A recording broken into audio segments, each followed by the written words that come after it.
అనగనగా ఒక ఊరున్నదట. అయితే ఆ ఊర్లో నలుగురు స్నేహితులు ఉన్నారట. నలుగురు స్నేహితులు అంటే వ్యాపారం పెట్టుకున్నారట. నలుగురు స్నేహితులు పైసలేసి, మనిషిన్ని పైసలేసి వ్యాపారం పెట్టుకున్నారట. మనిషి 10,000 అనుకోండి. మనిషి 10,000 పెట్టి వ్యాపారం స్టార్ట్ చేశారు. స్టార్ట్ చేసిన తర్వాత కొంతకాలం గడిచిపోయింది. గడిచిపోయిన తర్వాత అందులో ముగ్గురు స్నేహితులు ఒక్క మాట మీద ఉంటారట. ఇంకొక స్నేహితుడిని పట్టించుకోరట. అంటే ఆయన కొంచెం చదువు రాదు, లెక్కలు తెలియట. ఆ ముగ్గురే వచ్చిన ఈ లాభాలు పంచుకుంటారట. ఆ మిగతా ఆయనకు ఎప్పటికీ లాస్ వచ్చింది, ఆ లాస్ వచ్చింది అని చెప్తుంటారట. ఆయన నిజమే కావచ్చు అని నమ్మి ఊరుకుంటారట పాపం. ఇట్లా చాలా రోజులు గడిచిపోయిందట. గడిచిపోయిన తర్వాత ఊర్లో అందరు చెప్పిండట, నిన్ను వాళ్ళు మోసం చేస్తున్నారు, నువ్వెందుకు వాళ్ళని నమ్ముతున్నావు? నిన్ను చాలా రోజుల నుంచి మేము గమనిస్తున్నాము, వాళ్ళు నీకు అన్ని మోసాలే చెప్తారు, వాళ్ళు మంచిగా లాభాలు గటిస్తున్నారు, నీకేమి ఇస్తలేరు పైసలు, నువ్వు అటనే ఊరుకుంటున్నావు అని అన్న తర్వాత ఇక సరే కానీ వాళ్ళ పాపాన వాళ్ళు పోతారని ఊరుకున్నాడు. కొద్ది రోజులు గడిచిందట. అతనికి ఆరోగ్యం కొంచెం ఖరాబ్ అయింది. ఆరోగ్యం ఖరాబ్ అయిన తర్వాత భార్యకు చెప్పిండాడు, ఇక ఎట్లయినా నేను ఎక్కువ కాలం బతకనే, నేను పోయిన తర్వాత ఈ ఇల్లు అమ్మేసి, ఈ ఇల్లు అమ్మేసి ఓ 10,000కో అమ్ముతా అంటే ఎవరైనా తీసుకుంటారు అని చెప్పిండట. చెప్పంగానే అయితే ఆమె సరే అన్నది. సరే అన్న తర్వాత వాళ్ళ స్నేహితులు ఉన్నారు కదా, ముగ్గురు స్నేహితులు, వాళ్ళ దాంట్లో ఒక ఆయనను పిలిచిండు. ఒక స్నేహితుడిని పిలిచి "ఒరే, నేనంతా లాస్ అయిపోయినా, నాకు ఎక్కువ లేదు, నా భార్య అమాయకురాలు, నేను ఈ వ్యాపారంలో పెడితే మనమంతా లాస్ అవుతుంది, మనము నలుగురం వ్యాపారం చేస్తే నలుగురం లాస్ అవుతుంది, ఎందుకంటే నేను ఒక్కడిని అనకుండా ఆయన ఉపాయంతో నలుగురం లాస్ అయింది.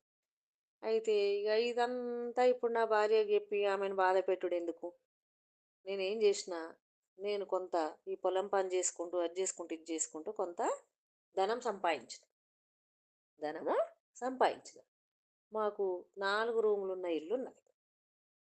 4 రూమ్లల్లా 4 కుండలు పెట్టిన, ఆ కుండలల్లో ధనం పెట్టిన,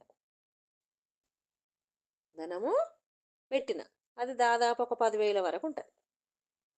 ఇది ఎప్పటిదో కథ కాబట్టి ఆ 10,000 అంటే వాళ్లకు 10 లక్షలు 20 లక్షలతో సమానం అప్పుడు. అయితే 10,000 ఉంటుంది, ఆ 4 రూమ్లలో పెట్టిన. ఆ ఆ విషయం నా భార్యకు తెలియదు అని అన్నాడు.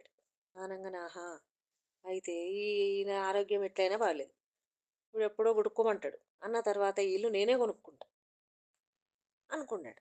ఈ స్నేహితుడు ఏం చెప్పిండట, ఆరోగ్యం బాగాలేనని నీ ఒక్కడికి చెప్తున్నా, ఇద్దరికి చెప్పలేదు అన్నాడు. సరే సరే ఎవ్వరికి చెప్పకు అన్నాడు.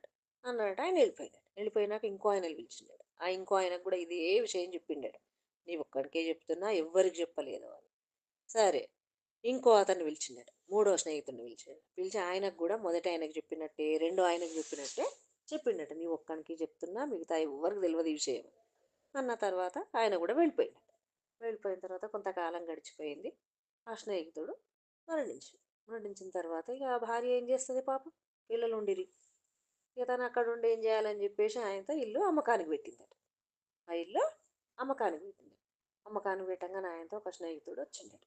వచ్చి అమ్మ నువ్వెవ్వరికి అమ్మకు, నేనే ఇది కొనుక్కుంటా, ఎంత అంటే 10,000 అన్నదట.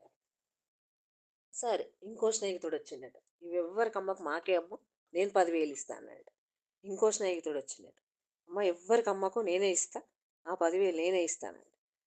అనగానే ఈ భార్య అనుకుందట, అబ్బో ఇదేంది ఇట్లా ఒళ్ళ మీద వాళ్ళు నేను 10,000 ఇస్తా, నేను 10,000 ఇస్తా, నేను 10,000 ఇస్తా అంటున్నారు, కానీ కొద్ది రోజులు అయిన తర్వాత అమ్ముతా, నేను ఇప్పుడు అమ్మ అన్నదట.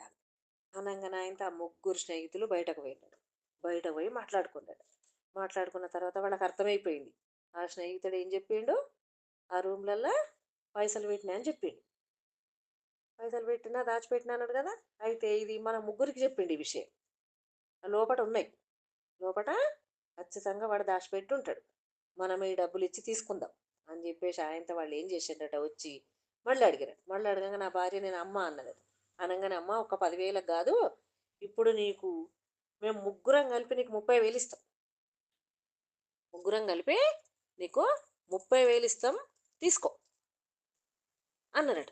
అనంగానే ఆయనట సరే అని చెప్పేసి ఆ 30,000 ఇచ్చిండ్రట. ఆ ఇల్లు తీసుకున్నారట.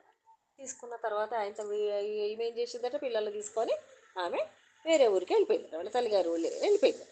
వెళ్ళిపోయిన తర్వాత ఆయనతో ఇక వీళ్ళు ఏం చేసిండ్రు, పనోళ్ళకి చెప్పి ఇల్లు తవ్విపిస్తే బయటపడుతుంది.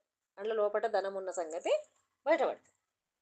ఆయన 10,000 పెట్టినా ఇంకెంత పెట్టిండో అని వీళ్ళకి ఆశ అన్నట్టు. ఆయన వీళ్ళే తోగుడు పెట్టిందట. రాత్రి కాగానే తోగుడు పెట్టిందట. రోజు రాత్రి కాగానే తోగుడు పెట్టింది. ఇట్లా పెద్ద పెద్ద పొక్కలు చేసి పెట్టుకున్నారట. ఒక్క రూపాయి వెళ్ళలేదట అట్లా. ఒక్క రూపాయి ఒక్క బిళ్ళ కూడా ఎక్కడ కూడా వెళ్ళలేదట. ఈ విషయం ఊరందరికీ తెలిసిపోయిందట. వీళ్ళు ధనం కోసము, గుప్త నిధుల కోసం వీళ్ళు దవ్వుతున్నారని చెప్పేసి వాళ్ళను ఆయనతో పోలీసులు వచ్చి పట్టుకుపోయారట. వాళ్ళు ఆ స్నేహితుడిని మోసం చేసినందుకు తగిన శిక్ష అనుభవించారు. ఇట్లా డబ్బులు పోయినాయి, అట్లా జైలు పాలయ్యారు. కథ కంచికి మనం ఇంటికి.